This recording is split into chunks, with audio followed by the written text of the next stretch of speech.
Ticket but रहा है, 5-5 candidate है, ये बोलता है 50 देगा, वो बोलता है 70 देंगे, वो बोलता है 1 दे देंगे। तो रेट तो कोई और पार्टी लगा रही है, हमारी पार्टी में टिकट बिकता नहीं है। हम लोग टिकट बांटते नहीं। कोई गरीब कैंडिडेट रहता है तो पार्टी उसको अपने फंड से पैसा भी दे करके कहीं ना कहीं जितवाने का काम करती है। मुख्यमंत्री है सम्राट चौधरी, इसका तो वो हाल करेगी, आवाम वो हसर करने का काम करेगी। ये विधानसभा के अंदर सारी मर्यादाओं को तार तार कर दिया। तो 4-24 नहीं है कि मुंह से निकाल दिए 4 गए 24 लाएंगे। 24 सीट पे मेहनत कर रहे हैं, 24 सीट पे हमारा कैंडिडेट है, मजबूती के साथ है, वर्कर है, और हम लोग इंशाअल्लाह 24 की 24 सीट। लोग को गुमराह करके डिटेंशन कैंप में ये हो जाएगा, वैसी अस्पताल खुल जाएगा और इस तरह का चीज हो जाएगा।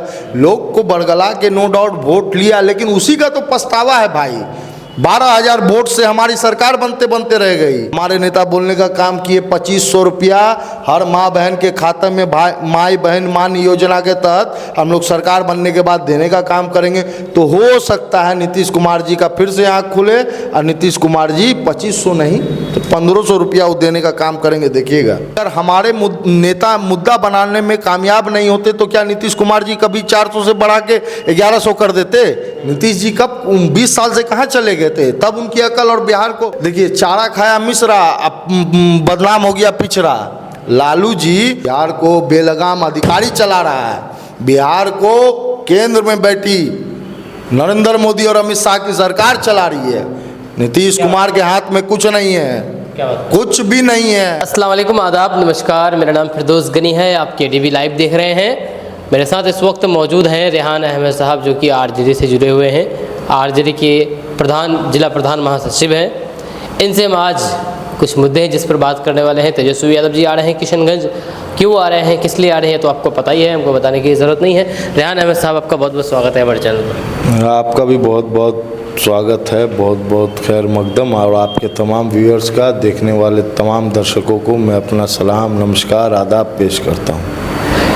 साउंड आपका आवाज़ बैठा हुआ है, कुछ है क्या आपका? आवाज़ बैठा नहीं है, नॉर्मल जैसे बात करते हैं वैसे ही बात करते। अच्छा, वैसे ही बात करते हैं। चलिए, अभी अपने ले में नहीं आया है एक तरह कहा जाए तो हम आपसे सबसे पहले सवाल वही करेंगे मास्टर मुजाहिद साहब के बारे में, जो जा रहे हैं RJD में।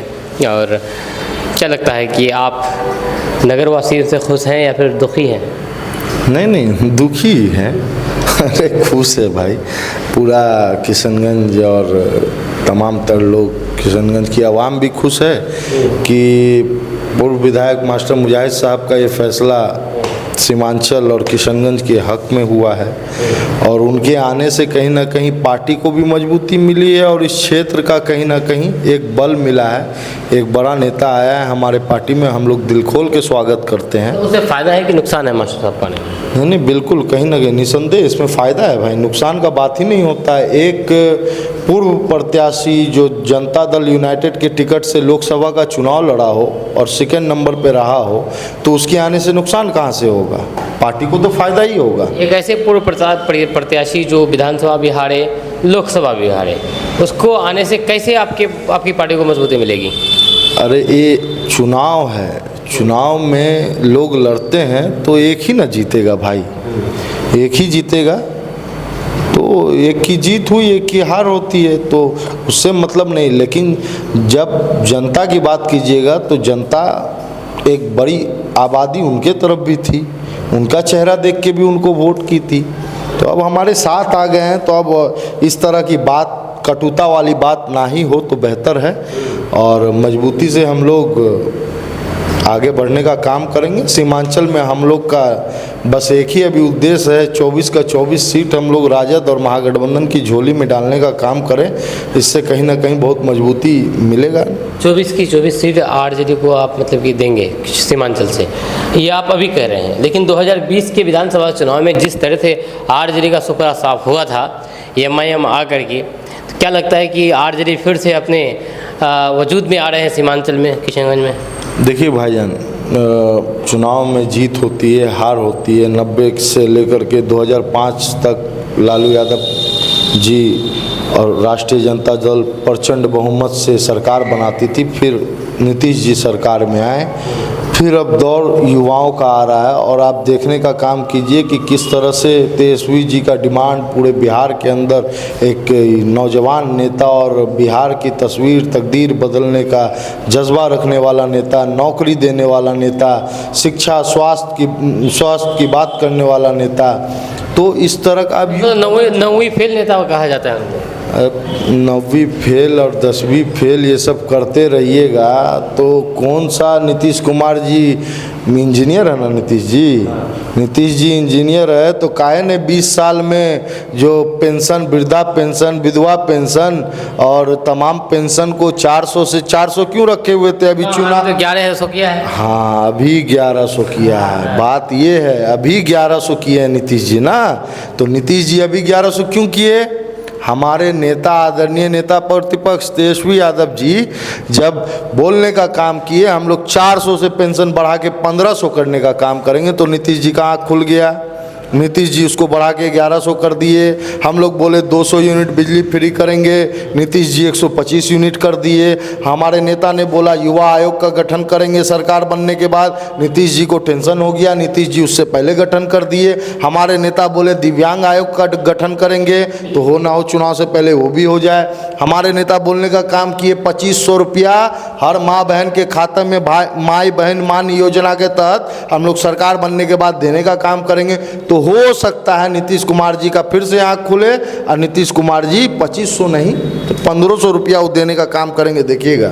तो इससे तो फिर आप लोगों का तो फिर मुद्दा ही खत्म हो जाएगा, चुनाव में कोई मुद्दा ही नहीं रहेगा, सभी मुद्दा अपने पक्ष में ले लेंगे, तो आपके पास क्या रहेगा चुनाव मांगने के लिए? अरे देखिए जो है ना, लालू जी बोलते थे ना, जिन निकलेगा पिटारा खुलेगा, जिन निकलेगा। अरे ऐसा बिहार की आवाम जो है ना, बिहार की आवाम बहुत बदहाली से गुजर रही है।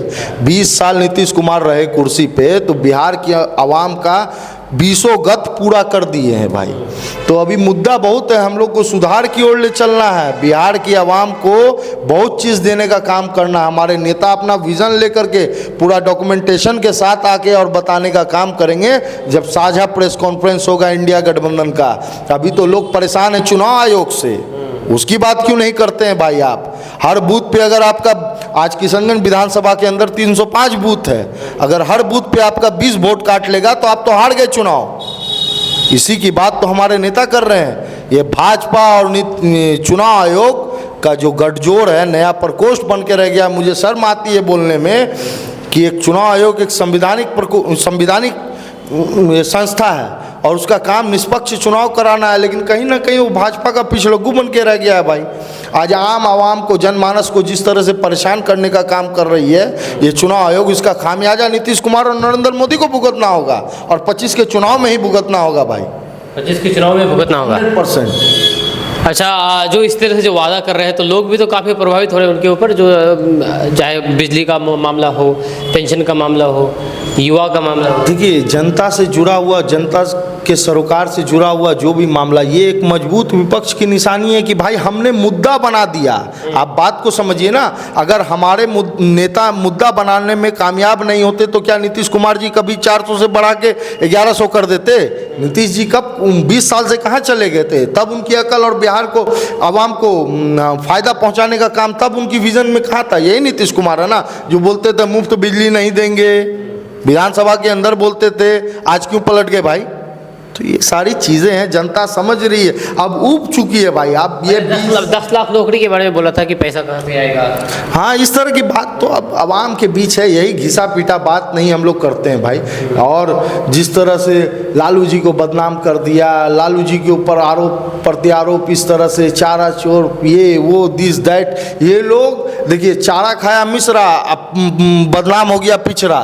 लालू जी देखिए मामला समझिए, लालू जी को इन लोगों ने बदनाम इसीलिए किया क्योंकि वो पिछड़े की आवाज़, दबे कुचलों की आवाज़, अल्पसंख्यक की आवाज़, SC ST की आवाज़ को बुलंद करने का काम किए। इसीलिए लालू जी को टारगेट करके ये लोग कहीं ना कहीं एक ऐसी सोच जो सोशलिस्ट विचारधारा, समाजवादी विचारधारा के लोग थे, उनको कमज़ोर करने का काम किया। और आज मजबूती से तेजस्वी यादव जी आगे हैं तो उनके ऊपर छीटाकशी करता है। इसका ये मुझे नाम भी लेने में एकदम गुरेज होता है ऐसे शख्स का, जो बिहार का उप मुख्यमंत्री है सम्राट चौधरी।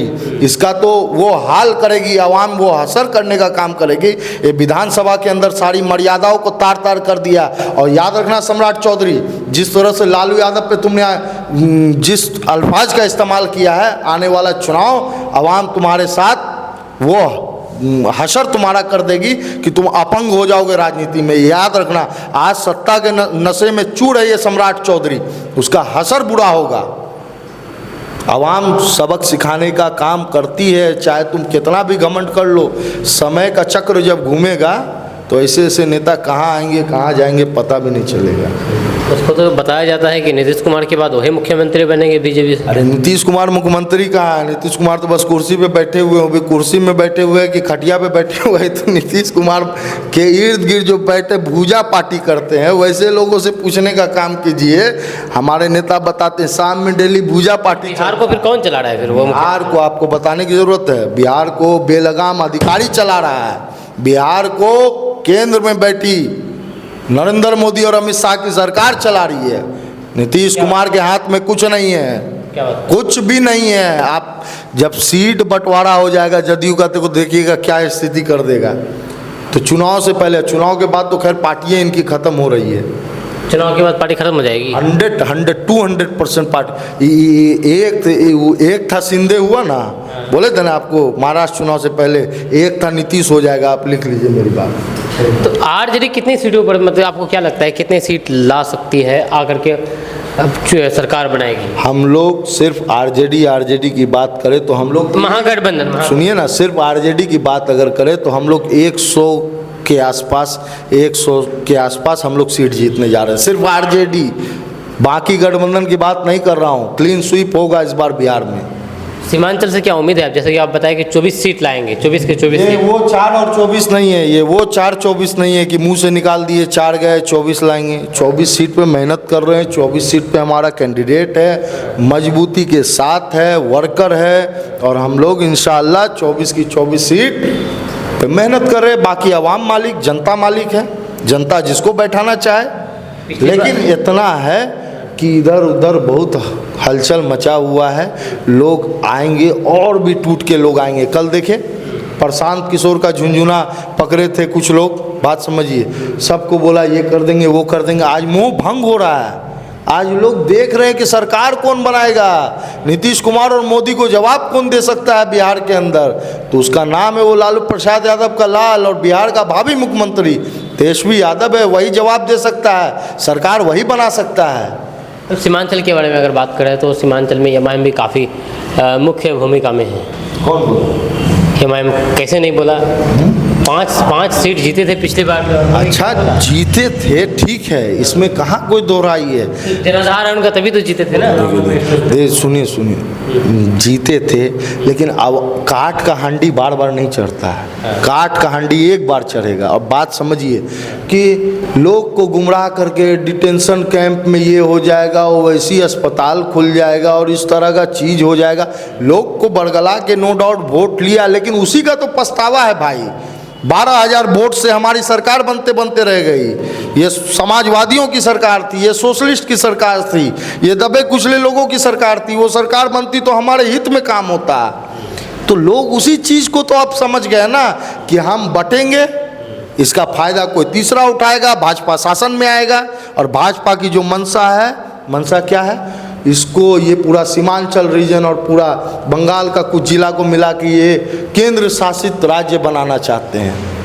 तो भी मतलब कोई तो नोटिफिकेशन भी ऐसा कुछ नहीं है। नोटिफिकेशन तोरे भाजपा का हिडन एजेंडा बहुत है। एजेंडा कहाँ से निकाल दिया? अरे भैया कई दफ़ा बोला गया है, आपको समझ नहीं आता। आपके सीमांचल में बांग्लादेशी घुसपैठ और सीमांचल और किशनगंज और ये चारों जिला और बंगाल का कुछ इलाका को टारगेट करते रहते हैं भाजपा वाले। ये हिडन एजेंडा है इनका, और हिडन भी नहीं बोलूँगा मैं, इनका तो साफ एजेंडा है। जिस दिन भाजपा का मुख्यमंत्री इस कुर्सी पे बैठा, एक प्रस्ताव ही तो लेना है विधानसभा के अंदर से। बाकी केंद्र में तो उनकी सरकार बनी हुई है। अगर मान के चले बिहार में जिस दिन मुख्यमंत्री अगर बीजेपी से आया कोई, तो सीमांचल किशनगंज के लोगों के लिए क्या होगा उस दिन से?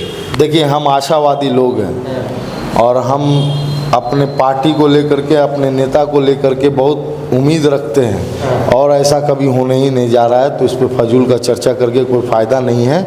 आवाम जग चुकी है। 20 साल से लूटने का काम किया है नीतीश कुमार और उसकी गठबंधन में भाजपा थी। हमारे नेता तो जब आए भाई, एक दाग नहीं लगा हमारे नेता पे। नौकरी देने का काम किया, पॉलिसीज़ लाने का काम किया, टूरिज़्म पॉलिसी, खेल का पॉलिसी, ये तमाम मेडल लाओ और नौकरी पाओ, इस तरह से प्रमोट करने का काम किया। युवाओं को कहीं ना कहीं और कंपनीज़ को ला करके फैक्ट्री खुलवाने का काम किया, MOU साइन करवाया। तो हमारे नेता विज़न के साथ आगे बढ़ रहे हैं। बिहार को कैसे आगे बढ़ाया जाए, इसकी बात करते हैं हमारे नेता। हम लोग इसी की बात करेंगे। रेहात जी, यहाँ पर बहुत सारी पार्टियाँ चुनावी मैदान में इस बार जमखम के साथ उतरने वाली है, चाहे इंडिया गठबंधन से हो, NDA से हो, MIM हो या फिर जनसुराज हो। उस बीच एक और कुछ नया नाम सुनने में आया है, शर्जील इमाम का। क्या है आपका इसका पॉइंट ऑफ व्यू? बहादुरगंज से चुनाव लड़ना चाहते हैं, बाजाबता के साथ घोषणा भी हो चुकी है इसकी। बढ़िया बात है भाई, चुनाव लड़े, क्या दिक्कत है? जिसको जहाँ से चुनाव लड़ना है चुनाव लड़े अपना। NHA लगा हुआ है UAPA के तहत। अगर चुनाव आयोग परमिशन देता है तो चुनाव लड़ सकता है, क्या दिक्कत है भाई? आप लड़िएगा चुनाव, किशनगंज विधानसभा आप लड़ लीजिए। हम कौन से बुराई किए, हम तो लड़ ही सकते हैं। आप तो लड़िए ना भाई, आप भी लड़ लीजिए, क्या दिक्कत है? सब लोग चुनाव लड़ेगा, ओवैसी साहब भी लड़ लेंगे किशनगंज से, क्या दिक्कत है? और जिसके बारे में बोल रहे हैं उसके ऊपर UAPA लगा है। अरे मैं तो स्पष्ट बोल रहा हूँ, चुनाव आयोग के संज्ञान में सारा चीज़ होगा। चुनाव आयोग अगर उसको परमिट करता है उस शख्स को चुनाव लड़ने के लिए, तो लड़े भाई चुनाव, क्या दिक्कत है? आपको कोई दिक्कत नहीं? हमको कोई आपत्ति नहीं है, क्योंकि 1000 ढोल आएगा, ढोल वाला ढोल पीटने आएगा, लेकिन आवाम जानती है ना हमको एक मत का अधिकार। आवाम जानती है मुझे अपने मत का प्रयोग कहाँ करना है, आवाम बखूबी कर देगी। सब बात है, ये सब फंसने वाली बात, ये सब कुछ नहीं हो रहा है। चलिए, तेजस्वी यादव जी जो आ रहे हैं, क्या लगता है कितने लोगों की आने की संभावना है किसान कॉलेज में? और वहाँ पर क्या मौजूदा विधायक को ज़्यादा के क्या लगता है कि रहेंगे दोनों साथ में? काहे नहीं रहेंगे भाई? बिहार के नेता प्रतिपक्ष, उनके पार्टी के विधायक है, क्यों नहीं रहेंगे? और बहुत लोगों के ये सवाल करने का मकसद क्या है वो आप भी समझते हैं? दोनों के बीच में किस कदर चली है? हम नहीं समझते हैं, हम बताइए ना, आपके इतना अक्लमंद नहीं है, हम बताइए क्या बात है, आप खुल के पूछिए। आप सब समझते हैं क्या मतलब, क्या बोल? दोनों प्रतिद्वंदी है भाई। जब वो JDU में थे तब ये वो MIM में थे, दोनों चुनाव लड़े, एक दूसरे के खिलाफ जम करके जो भी हो सब गरियाए गए। उसके बाद फिर चुनाव जीते इजहार साहब, फिर मास्टर मुजाहिद साहब, फिर बाद में मास्टर मुजाहिद और इजहार साहब के बीच में काफ़ी बहस हुई, तीखी राजनीतिक बहस। अब दोनों एक प्लेटफॉर्म में आ रहे हैं, तो सवाल पूछने का मकसद यही है। एक बहुत बढ़िया सवाल आपका, बहुत बढ़िया सवाल है, उसका एक सिंपल सा जवाब दे देते हैं। नहीं, बहुत बढ़िया जवाब। देखिए, राजनीति में ना, ये हंसने वाली बात नहीं है। राजनीति में मतभेद होता है, मनभेद नहीं होता है। आपका मेरे से कोई जाति झगड़ा नहीं है, कोई घर ज़मीन का लड़ाई नहीं है। आप मेरा ज़मीन का लड़ाई नहीं है भाजपा वालों से, मेरा ज़मीन नहीं हड़प लिया है। उसका विचारधारा अलग है, हमारा विचारधारा अलग है। कल तक मुजाहिद साहब JDU में थे, उनके विचारधारा को हम लोग नहीं मानते थे। आज वो अपना विचारधारा छोड़ के भाई राजद में आए, तो हम लोग एक साथ हैं, मजबूती के साथ हैं। और पूर्व विधायक भी पहले, ये पूर्व विधायक बोलते हैं, वर्तमान विधायक भी पहले MIM में थे। हमारे विचारधारा पे आए, एक प्लेटफॉर्म पे आए, तो जो भी आएगा सबको एक्सेप्ट कर लेंगे। अपने विचारधारा को छोड़ के हमारी विचारधारा पे आइए। मौजूदा विधायक है इजहार साहब और मास्टर मुजाहिद साहब RJD में जा रहे हैं। RJD में शामिल होने के मतलब अनाउंस करने के बाद भी मास्टर मुजाहिद साहब ने ये कहा एक सभा में कि हम चुनाव लड़ेंगे और कोचा धमन से ही लड़ेंगे। तो RJD में जब वो जा रहे हैं तो जाहिर सी बात है कि चुनाव लड़ने के लिए जा रहे हैं, और वो भी RJD की टिकट से चुनाव लड़ने के लिए जा रहे हैं। उनका मतलब कि मन है जो भी कहा जाए तो। और यहाँ पर RJD के ही विधायक हैं इजहार साहब। तो क्या लगता है कि कुछ आगे चल कर के मामला गड़बड़ नहीं जाएगा? देखिए, एक बात बोलते हैं पत्रकार महोदय, टिकट आप दीजिएगा? हम कहाँ देंगे भाई? टिकट रेहान देगा? ये आमिर देगा? या वो कैमरामैन देगा? सबके हाँ। कि टिकट शीर्ष नेतृत्व देगा ना भाई। टिकट जिसको मिलेगा हम लोग उसके साथ मजबूती के साथ खड़े हैं। टिकट जिनको होगा हम लोग जितवाने का, आवाम जितवाने का काम करेगी। टिकट जिसको देगा उसको आप लोग साथ हैं? बिल्कुल 100%। तो टिकट जाहिर बात है एक ही को जाएगा, चाहे मास्टर मुजाहिद को जाए या फिर इजाज़त साहब को जाए। जब एक को अगर टिकट नहीं जाएगा, जिसको नहीं जाएगा, तो क्या लगता है कि बगावत का डर तो नहीं है? वो तो वक्त बताएगा, वक्त बताएगा। अभी तैयार है बगावत झेलने के लिए? वक्त बताएगा, इस पे बहुत ज़्यादा बोलने की बोलिए ना, बोलिए सवाल मज़ेदार वाला जवाब देखिए, हम बहुत संयमित होकर बोलते हैं, ऐसा कुछ नहीं बोलना चाहते हैं कि आगे किसी तरह का कोई विवाद पैदा हो मेरे बोलने के बाद।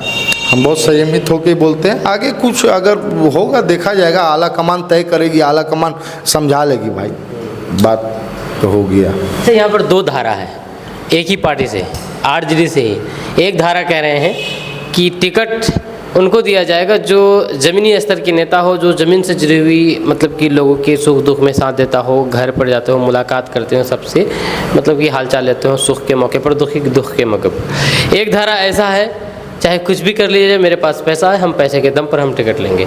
क्या कहना चाहेंगे इस बारे में?